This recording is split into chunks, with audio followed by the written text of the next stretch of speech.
Et le soir, avant de passer la première nuit de 2009, toute la famille s'est réunie pour recommander le reste des nuits qu'on passera dans cette maison entre les mains du Seigneur. S'il vous plaît, je vous rappelle que c'est très important. Veillez à ce que vous puissiez l'appliquer. Amen.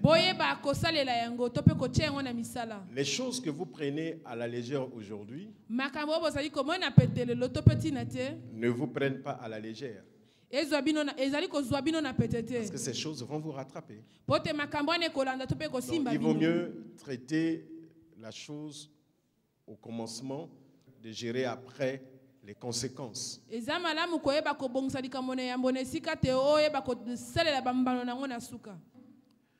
J'ai dit tantôt qu'à partir de ce dimanche, je vais partager avec vous 3 à 4 messages.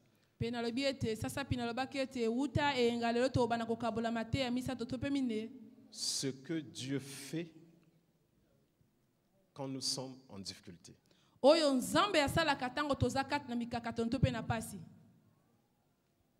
Vous savez, quand vous traversez les moments difficiles, prenons le cas où vous venez de faire quelque chose qui n'est pas bien, et il y a plusieurs chèques d'accusation sur vous.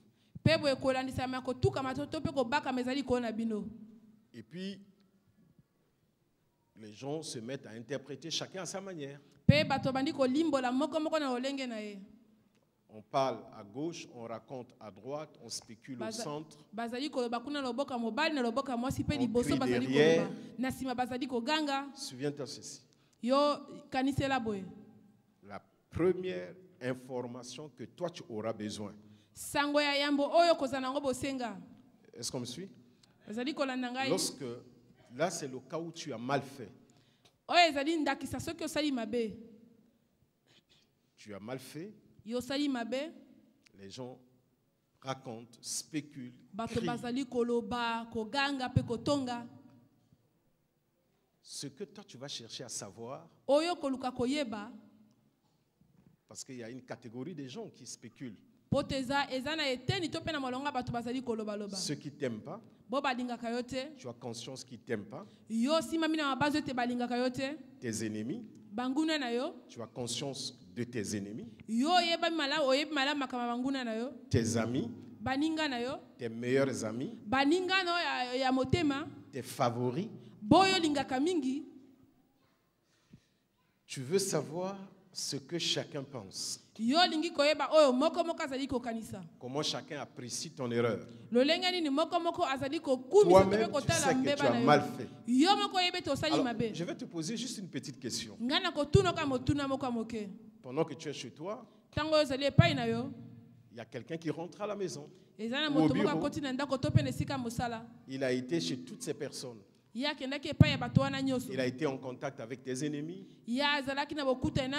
ceux qui ne t'aiment pas, tes favoris, tes meilleurs amis, tes amis entre autres. Dis-lui, tu voudras connaître l'opinion de qui en premier?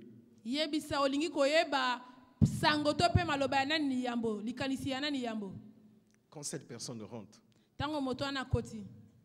tu voudras savoir ce que pense qui en premier? Tes ennemis, tes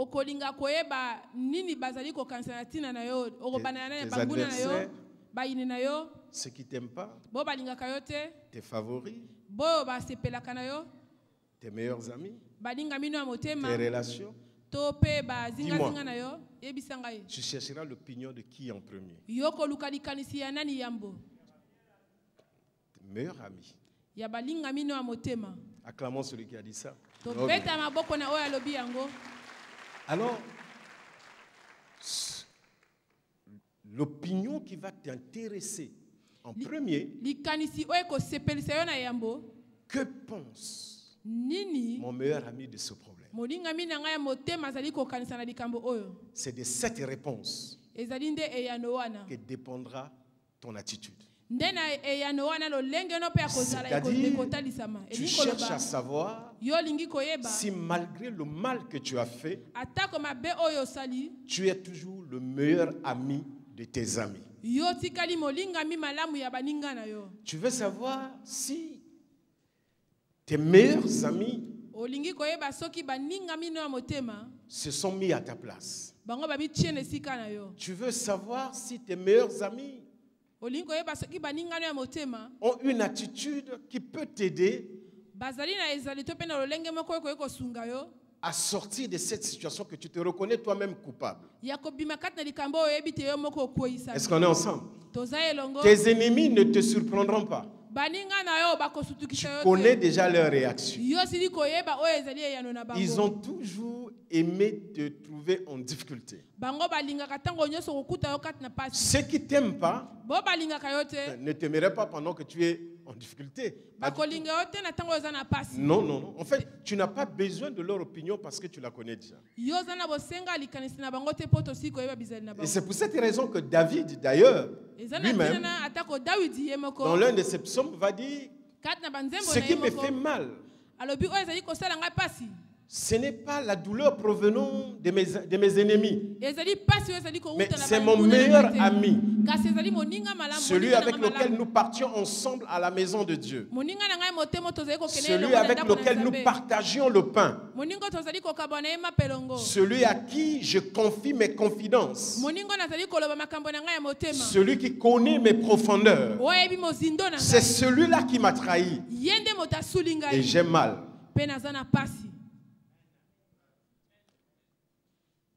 En plus, ça c'est quand les caméras sont braquées sur toi dans ta chambre, dans ton bureau, dans ta maison. On est en train de voir.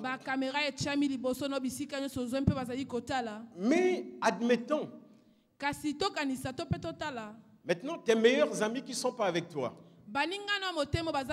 tes favoris, tes relations, tes ennemis, tes adversaires, ceux qui ne t'aiment pas, et aussi ils attendent quelqu'un, la personne qui a été en contact avec toi. Alléluia. Amen. Est-ce que vous me suivez? Cette personne sort maintenant de ton bureau. Elle a été te rencontrer. Quand elle sort sur son chemin, elle rencontre tes meilleurs amis, tes favoris, tout ce monde et tes ennemis. Alors, quelle information ton meilleur ami va rechercher par rapport à ton ennemi? Certainement que tous vont demander à l'informateur qui t'a rencontré comment il va. Mais ton meilleur ami, il cherchera à savoir selon qu'il te connaît. Ton meilleur ami, dans son cœur, il a deux préoccupations. Il veut être sûr que tu n'as pas une mauvaise idée sur lui, qu'il a mal pris la chose. Il veut aussi être sûr que tu comptes sur eux pour t'aider. Alors, la personne qui vient de chez toi va leur dire que j'étais avec lui. Et ton meilleur ami va demander à l'autre qu'est-ce qu'il a demandé. Non, il a voulu savoir ce que toi tu penses. Et tu lui as dit quoi? Non, je lui ai dit que toi tu n'as rien dit, tu as préféré ne pas te prononcer. Est-ce que tu sais que cette réponse va faire du bien à ton ami? Il va comprendre que tu ne te fais aucune mauvaise pensée sur lui. Et il va être prêt à te soutenir. En fait, Dieu est notre meilleur ami. Jésus est notre favori. Le Saint-Esprit est notre meilleur confident. Donc, lorsque nous traversons les moments difficiles, dans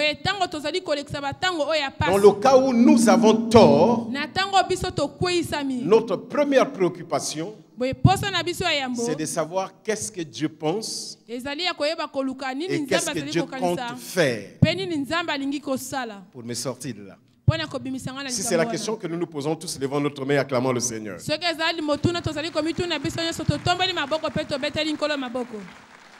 En fait, de la même manière que quand nous nous retrouvons dans cette situation où nous avons certainement tort et que nous sommes en train de passer un moment difficile, le moment difficile ici, c'est le fait que nous sommes accaparés par le sentiment de culpabilité, le ressentiment, ou bien encore la douleur du mal qu'on nous a fait, de l'injustice que nous avons subie. Lorsque nous sommes dans ces instants, nous voulons savoir ce que pense notre meilleur ami, mais notre meilleur ami aussi veut savoir comment nous nous comportons. Quelle est notre attitude dans cette situation? Alléluia. Donc, il y a des choses que nous attendons de nos meilleurs amis. Il y a aussi des choses que nos meilleurs amis attendent de nous. Dans ce cas où nous traversons évidemment des situations difficiles, il y a des choses que Dieu attend de nous. Mais soyons rassurés que Dieu aussi attend une certaine attitude de notre part. Si nous savons nous tenir par rapport à cela, ça permet à Dieu de se renforcer dans sa position vis-à-vis de nous. Et si nous savons aussi ce que Dieu pense de nous dans cette situation, cela va aussi renforcer l'attitude positive que nous devons adopter. Est-ce qu'on est ensemble ce matin? Oh, je suis content de vous voir, vous savez.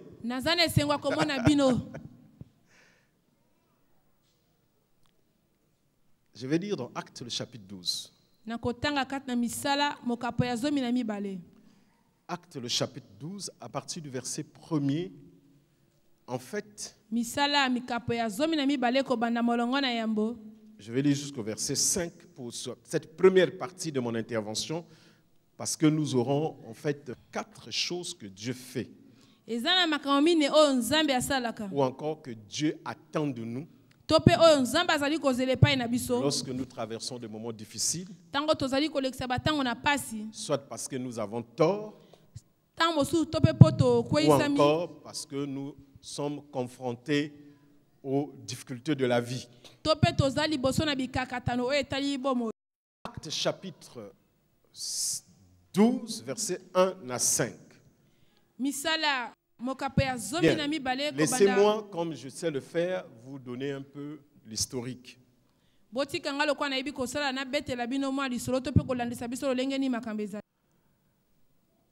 Nous sommes à un moment où l'Église est persécutée. Il y a à peine quelques mois, Jésus vient de ressusciter.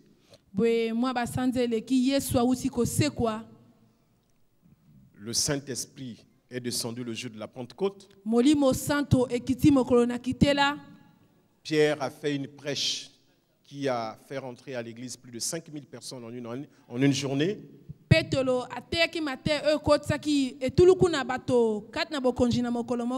Beaucoup de conversions, beaucoup de bruit dans la ville.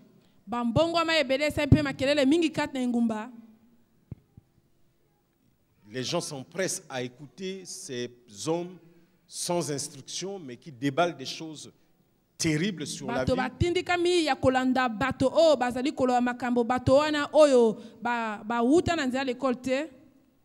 Ils sont arrêtés, ils sont fouettés, il y en a qui sont tués en public. Il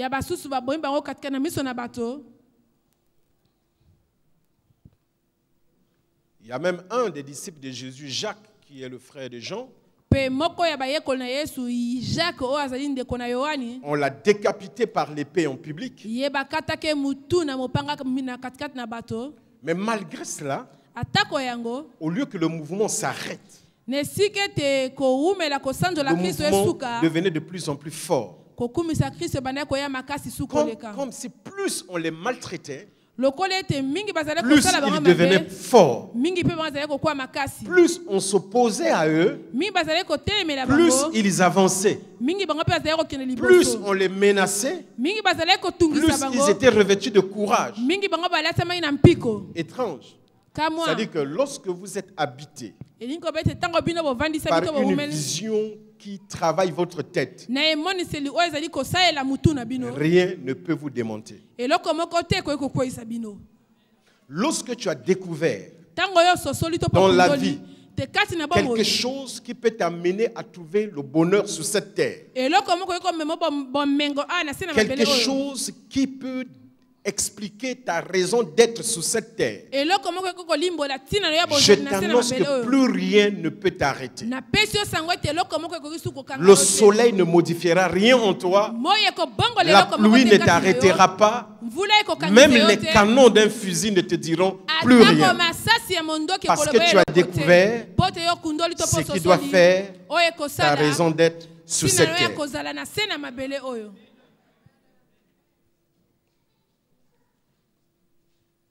Ces gens, on les a tués. Et puis vous savez, dans tout mouvement, ce qu'on cherche, quand on veut arrêter un mouvement, on recherche d'abord les meneurs, n'est-ce pas? Il faut frapper le berger pour que le troupeau soit dispersé. Donc, quand c'est comme ça, on recherche les meneurs. Lesquels sont les stimulateurs? Et on sait que derrière ce mouvement, en dehors de Dieu qui est l'être invisible, il y a Pierre, il y a Jean, il y a Jacques et tous les 12 que vous connaissez. Donc il faut chercher à éliminer ces 12. Mais ce qui est curieux, c'est que les 12, en fait, il y a quelque chose que Dieu avait déjà oculé au travers de la prédication. Il suffit simplement que l'un de 12 prêche, cette sémence-là s'occulte dans la vie de ceux qui écoutent. Et tout de suite, en fait, on tue, mais il y a un autre qui se multiplie. Alléluia. Donc c'est bizarre. Et puis il décide donc de les éliminer.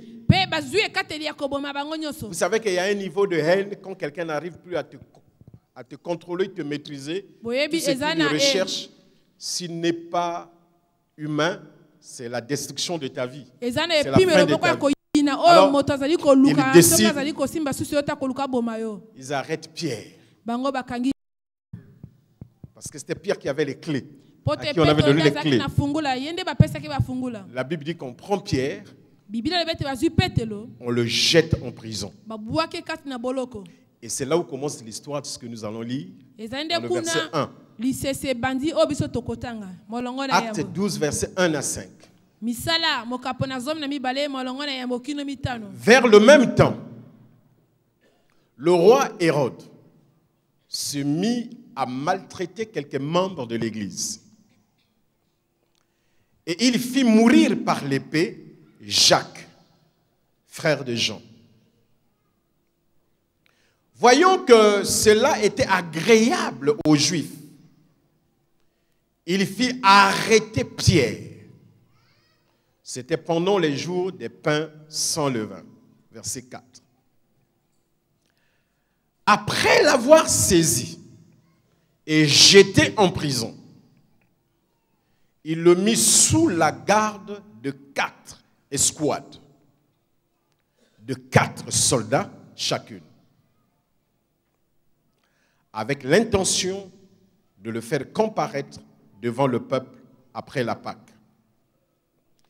Pierre donc était gardé dans la prison et l'Église ne cessait d'adresser pour lui des prières à Dieu. Acclamons la parole du Seigneur.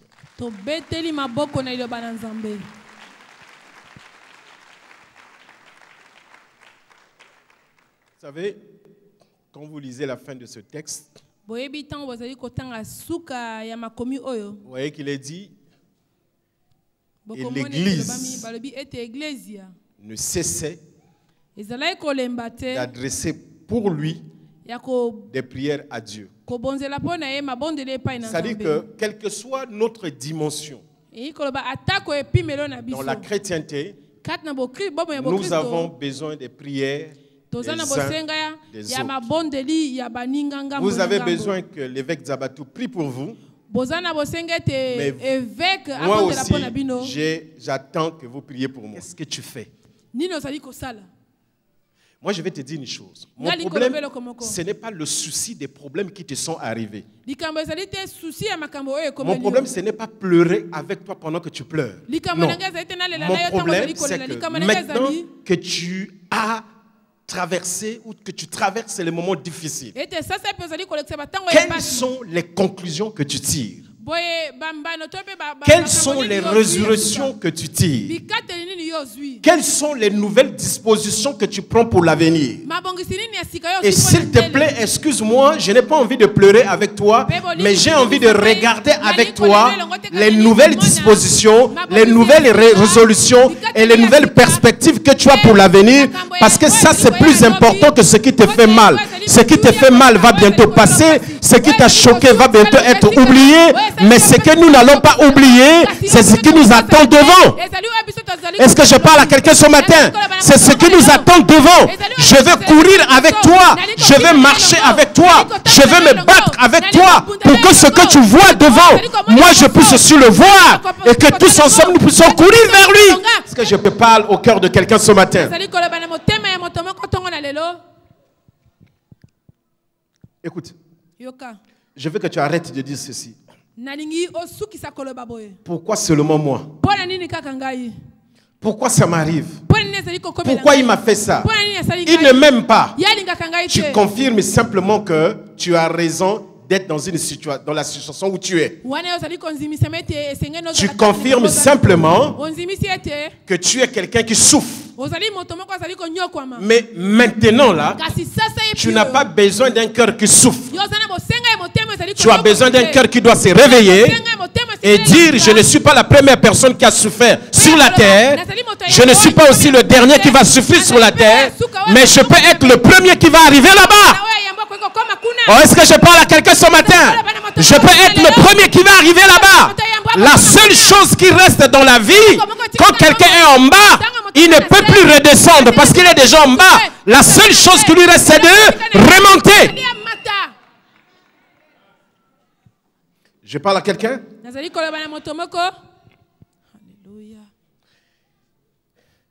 Il fit mourir Jacques par l'épée, frère de Jean. Frère de Jean. Jean qui a vu l'Apocalypse. Jean qui a ressuscité les morts. Son frère, on le décapite. Quelqu'un aurait dit: mais comment, Jean, toi tu fais les miracles pour les autres là? Fais de telle sorte que le couteau là perde son efficacité. Laisse-moi te dire ici, quelle que soit ton expérience, quelle que soit ta spiritualité, il y a des expériences qui vont te désarmer sans te tuer. On peut juste désarmer quelqu'un, mais il reste commando dans son caractère. Est-ce que je parle à quelqu'un ce matin? Est-ce que je parle à quelqu'un ce matin? On peut te désarmer. Vous savez, c'est bizarre. Quand quelqu'un a appris à se battre et à sortir des situations, tout ce qui tombe entre ses mains devient une arme. Tu es tellement devenu ce que tu as fait. Tu es tellement devenu ce que tu as. Tu es tellement rentré dans tes exploits. Tu es tellement rentré dans tes acquis que tu as oublié d'être toi-même. Je vais me faire comprendre. Tu es tellement devenu ta propre voiture. Au point où quand on te prend ta voiture, tu as oublié que tu es toi-même sans la voiture. Est-ce que je parle à quelqu'un? Tu es tellement devenu toi-même ton argent. Que quand on t'a pris un peu d'argent, tu as oublié que tu n'es pas l'argent. Mais tu es celui que l'argent aime. Tu es celui que la voiture aime. Tu es celui que ce que tu reproduis aime. Mais sache ceci, avant que toutes ces choses n'existent, toi tu es, tu seras et tu resteras toujours ce que tu es. Alors concentre-toi sur toi. Alléluia. C'est pour cette raison que quelquefois, tu es devenu bizarre. Les bandits t'arrêtent. On veut prendre ton argent. Pour mon argent, vous allez me tuer. Mais entre l'argent et toi et ta mort, les bandits vont choisir d'abord quoi? Ils prennent ton argent et puis ils règlent tes comptes. Pour moi, pour mon argent, vous allez me tuer. Et tu es sûr que l'argent est prêt à mourir pour toi? Mais toi, pourquoi tu peux mourir pour ton argent? Le problème, c'est que tu t'es assimilé à l'argent. Tu es devenu toi-même l'argent. Tu as oublié que l'argent t'aime et l'argent te suit. C'est comme celui qui occupe un poste. Il est devenu lui-même le poste.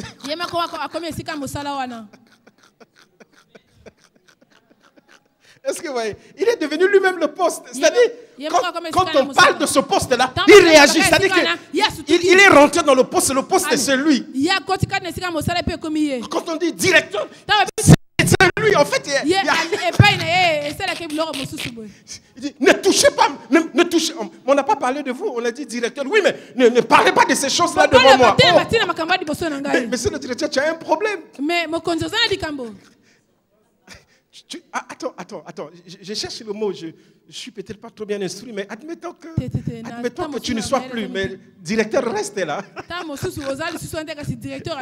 Admettons que tu meurs, mais le directeur reste là. Et puis à un moment donné, directeur là, on peut mettre C à la fin et puis ça devient directrice. Là, ça change tout. En ce moment-là, quand on dira directrice, on t'a touché, on sait quoi. Donc en fait, tu es ni mâle ni femelle. En fait, tu es quoi en fait?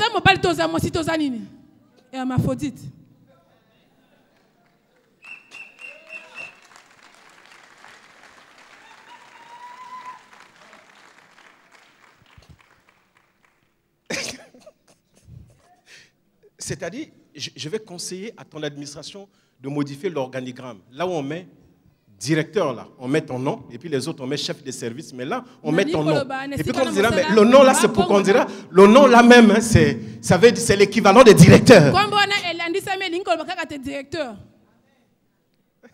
Est-ce qu'on est ensemble? Amen. Tu comprends maintenant? Tu comprends qu'en fait, directeur t'attend. Et quand tu es là, c'est toi qui fais que directeur devienne actif. Quand tu sors, directeur devient juste un mot. Donc, tu es plus important que directeur. Directeur te cherche. Généralement, on dit nous cherchons quelqu'un de tel profil. Donc, c'est directeur qui te cherche. Alors, rends-toi utile et fais-toi respecter. Admettons que tu es dans ta voiture et puis derrière, on a mis une affiche. Le propriétaire de cette voiture cherche un poste de direction. Tout le monde va rire et dire, ça va pas, non? Mais si sur cette affiche, nous cherchons quelqu'un qui peut être directeur, profil, tant, tout le monde va frapper à ta voiture. Pourquoi? Parce que toi, tu as une certaine attitude que tu dois afficher quand tu traverses des moments difficiles. Les gens veulent te voir afficher une certaine attitude. La Bible dit, lorsqu'il fit mourir Jacques par l'épée,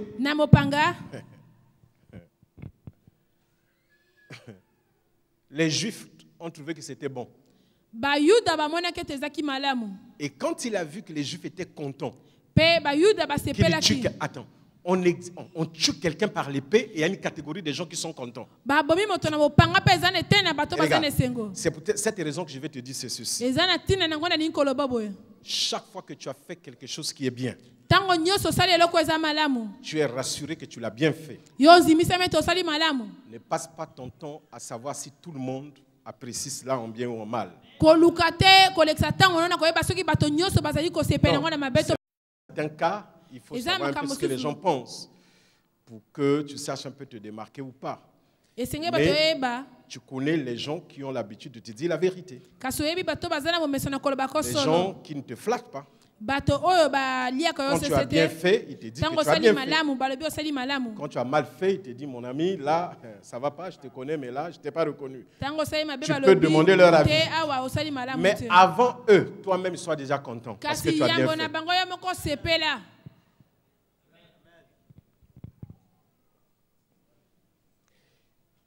Mais sache ceci. Il y a une certaine catégorie de gens, quel que soit ce que tu vas faire, ils diront toujours c'est mauvais.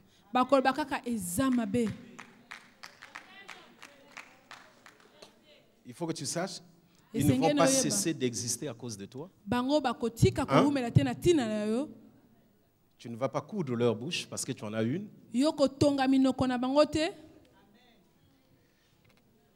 Troisièmement, fais autre chose. Et ne te concentre pas sur eux. Parce qu'ils vont te perdre le temps. Ils ont le temps pour critiquer ce que tu as fait. Mais tu n'as pas le temps pour écouter les critiques. Parce que toi, tu as déjà fait autre chose que eux. Tu t'es affirmé. Tu t'es qualifié. Je suis là ce matin pour dire à quelqu'un, ceux qui t'aiment sont plus nombreux que ceux qui ne t'aiment pas. Et Dieu seul peut récupérer toutes les voix de ceux qui ne t'aiment pas. Alléluia. Mais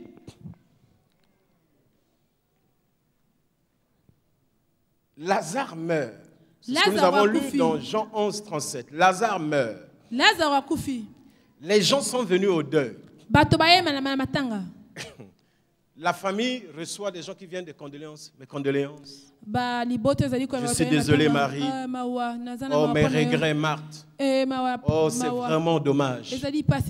Oh, comme disent les Ivoiriens, ils disent quoi même là? Yako. Ah. Tout le monde pleure. Et puis il y a un groupe de gens, ils se mettent dans un coin, assis. Joe. Alors, qu'est-ce qu'il voulait montrer ici? Parce que le village là s'appelle Bethanie. Hein. Les gens sont à la veillée. Hein. Et dans la veillée, vous ne pouvez pas contrôler toutes les conversations. Vous voyez des gens qui causent, il y en a qui se parlent à l'oreille. Il y en a qui ne parlent pas de signes. Puis il y en a qui dit, ah, vraiment. Le gars là, il venait manger ici. Tu sais, Marie là, elle a acheté un parfum de plus de 3 millions. Le gars là, il a fait marcher les paralytiques. Il a ouvert les yeux des aveugles. Il reconnaît ça. Hein? Ne pouvait-il pas faire que le type là ne meure pas? Ces gens, en fait, ce ne sont pas les ennemis de Lazare. Mais ils essayent un peu d'interpréter la relation qu'il y a entre Lazare et Jésus. Il s'est dit, nous autres là, d'accord, nous on a déjà choisi le mal. Nous on meurt, il n'y a pas de problème. Mais lui, attends, quand même. Le gars, il bouffe ici. Il dort là. Le matin, il sort là. Il quitte Jérusalem, il vient là. Il ne participe pas au loyer. Il ne participe pas aux charges du courant. Il ne participe pas aux charges d'eau. Il ne paie rien, on lui donne tout. Maintenant, le jeune là meurt, c'est l'unique garçon de la famille. Lui, il a fait marcher les paralytiques, il fait tout bon. Et puis en plus, Tu sais que Marthe là n'a même pas de mari, pas d'enfant. Mais oui, et puis Marie aussi. Elle n'a pas de mari, pas d'enfant. S'il veut les marier, il n'a qu'à les marier. Ah non, en tout cas pour le garçon là, je suis désolé. Ça c'est ce qu'eux ils pensent. Pendant ce temps, Jésus, qui est l'ami de Lazare et de Marie, est ailleurs. Lui aussi là-bas, il est en train de penser. Il est avec d'autres amis. Il leur dit, chers amis, il faut que j'aille parce que Lazare dort et je dois aller le réveiller. Pendant ce temps,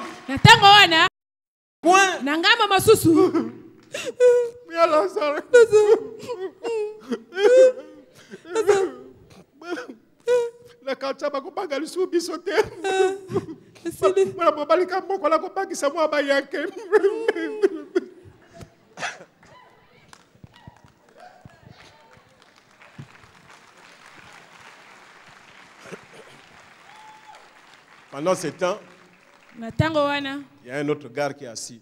Bon. On s'en est fier. Tu sais quoi que je suis désolé. Bon, après tu as bien défunt. Mais il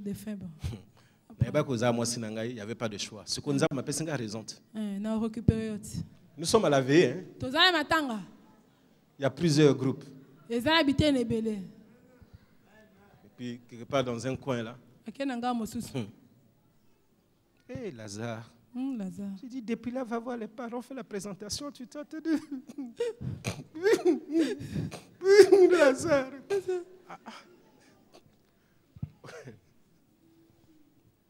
Non, si ce n'est pas vrai, dites, laisse-nous tranquilles. C'est ce qui se passe dans les veillées. Et là, je parle d'une veillée qui date de plus de 2000 ans. Mais vous, aujourd'hui, vous réagissez comme si ça se passe comme ça aujourd'hui. Mais vous savez, c'est que Lazare est couché. Les mouches. Mais il y a un ami qui est en route. Alléluia. Vous entendez cela? Amen. Il y a un ami qui est en route. Je t'annonce ceci. Même s'il y a les mouches, même s'il y a des crépuscules de conversation, une chose est plus importante pour toi, c'est l'attitude de ton meilleur ami. Et je t'annonce que ton meilleur ami n'est pas là où tu es, mais il est aussi là, parce qu'il est en route. Il arrive, il est en route vers toi. Il a tout laissé pour toi. Il a dit, me voici pour faire ta volonté. Il est en route, c'est ton meilleur ami. La Bible dit que l'ami aime en tout temps. Et vous savez, ce qui est meilleur, il n'a pas porté de baskets. Il est en sandales avec des lacets. Donc il marche doucement. Il n'est pas pressé. Parce qu'il sait que n'importe comment, il va toujours arriver. Il sait que n'importe comment, tu réussiras toujours à attendre. Quel que soit ce que les gens peuvent dire ou penser, tu vas toujours attendre. Dis j'attends. Est-ce que tu attends comme moi? Non, dis à ton voisin, est-ce que tu attends comme moi? Non, dis-lui, il est en route vers toi.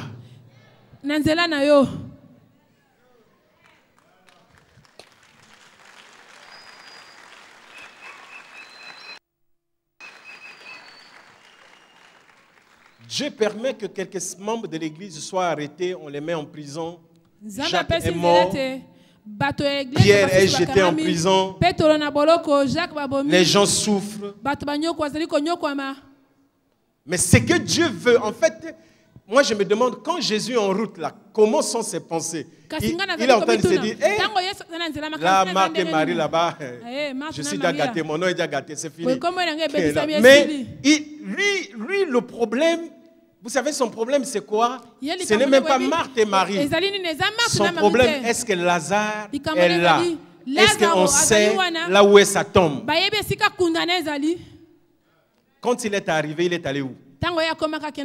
Il n'est même pas allé à la maison familiale. Parce que pendant qu'il était en route, je t'annonce ceci.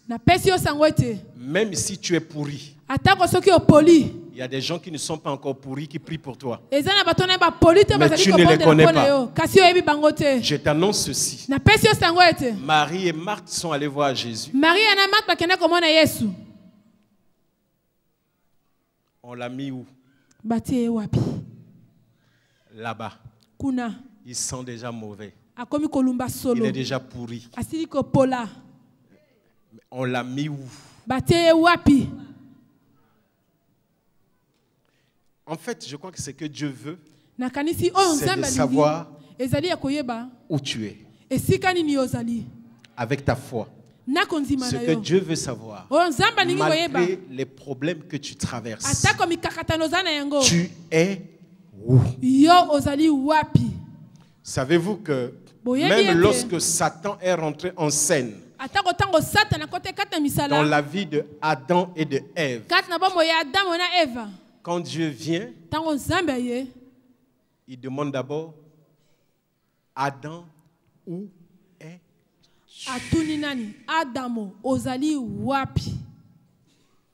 Avant de lui demander qu'est-ce que tu as fait, il veut d'abord savoir où tu es. Dieu ne cherche pas d'abord à savoir le mal que tu as fait, mais il veut savoir où tu es avec toi-même, où tu es avec ton cœur, où tu es avec tes pensées, où tu es avec ton avenir, où tu es avec ta foi. Tu es où?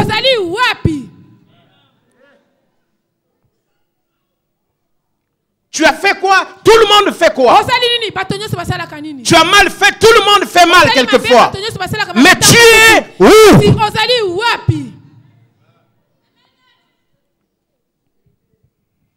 Tu es fautif, tout le monde peut se retrouver fautif. Tu as fait une erreur, tout humain fait des erreurs. Mais toi, tu es où? Tu es où? Devant tes médicaments pour vouloir te suicider. Tu es où? Devant la tombe de ta mère en train de la supplier qu'elle revienne en vie pour toi. Tu es où?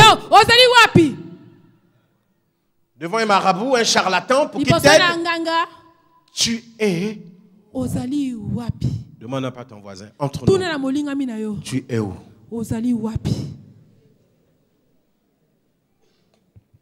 En fait, ce que Dieu veut savoir,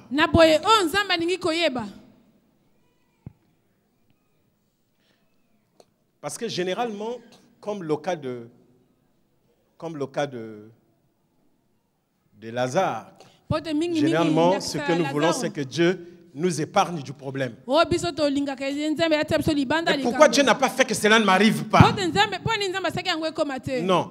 Ce que Dieu veut savoir, si tu dépends toujours de lui. J'ai parlé à quelqu'un? Ce que Dieu veut savoir, si tu peux toujours dépendre de lui. Donc cette situation arrive pour que Dieu te prouve si tu dépends toujours de lui ou non. Donc, au lieu de nous faire éviter le drame, Dieu utilise le drame pour que nous dépendions davantage de lui. Parce que quand tout va mal, nous allons le chercher. Quand tout va bien, nous pouvons ou nous sommes déjà éloignés de lui. Alors tout va aller mal jusqu'à ce que nous allons revenir vers lui. Et quand nous dépendons de lui, il renforce notre dépendance et nous retrouvons notre vraie raison d'appartenir à Dieu. Laissez qu'il vous bénisse ce matin. Je te demande ce matin Où es-tu? Est-ce que tu dépends toujours de lui ou bien tu dépends de quelqu'un d'autre? Sache ceci. Chaque fois que tu es dans des problèmes, la première des choses que Dieu fait, c'est faire que tu puisses dépendre de lui dans ce problème. Avant de résoudre le problème, il s'occupe d'abord de toi pour que tu dépendes de lui. Dis toi-même, je veux dépendre de lui, m'attendre à lui. Tu peux simplement introduire ta main dans ton cœur tranquillement et puis tu commences à prier après moi. Tu peux commencer à dire, Seigneur Jésus, c'est difficile. Les temps sont durs. Quelquefois, c'est dur à supporter. C'est au-delà de mes forces. C'est au-delà de mes capacités. C'est plus lourd à soulever. Lourd à supporter. Seigneur Jésus, je tourne mes regards vers toi. Toute mon attention est portée vers toi. Seigneur, je sais, comme pour le cas de Lazare, tu es en route. Seigneur Jésus, je t'aime plus que tout. Je vais dépendre de toi. Que mon cœur dépende de toi. Que mon cœur t'appartienne. Que ma vie te soit soumise. Que je continue à m'attacher aux valeurs qui sont miennes. Je suis là avec toi, en toi. Je dépends de toi. Je m'attends à toi. Tu peux me fortifier ce matin, me soutenir, restaurer mon cœur. Seigneur Jésus, je suis ton enfant. Je t'appartiens. Ma vie est entre tes mains. Je refuse que ma vie soit démolie. Au nom de Jésus. Je suis désarmé peut-être, mais je ne suis pas perdu. Je suis peut-être égaré, mais je ne suis pas perdu. Je vais me retrouver parce que tu es en route. Je refuse de lâcher. Je refuse d'abandonner. Mais maintenant, je me sens encore plus fort, plus dynamique. Je m'engage à aller jusqu'au bout. Jusqu'au bout. Jusqu'au bout. Jusqu'au bout. Jusqu'au bout. Jusqu'au bout. Au nom de Jésus. Reste comme ça, je vais prier pour toi. Seigneur, ce matin, de manière très simple, je leur ai parlé. Je leur ai dit tout ce qui est bon pour eux. Mais bénis-les ce matin. Fortifie nos cœurs. Que nous apprenions à dépendre de toi, à nous attendre à toi, à nous confier en toi. Merci Seigneur. Merci Seigneur. Laissez que Dieu vous bénisse, qu'il vous fortifie et qu'il vous donne d'être au-dessus d'être fort dans votre cœur et de savoir que votre meilleur ami est en route et qu'il ne vous lâche pas, il ne vous abandonne pas. Soyez bénis au nom de Jésus. Gloire à Dieu. Mettons-nous debout.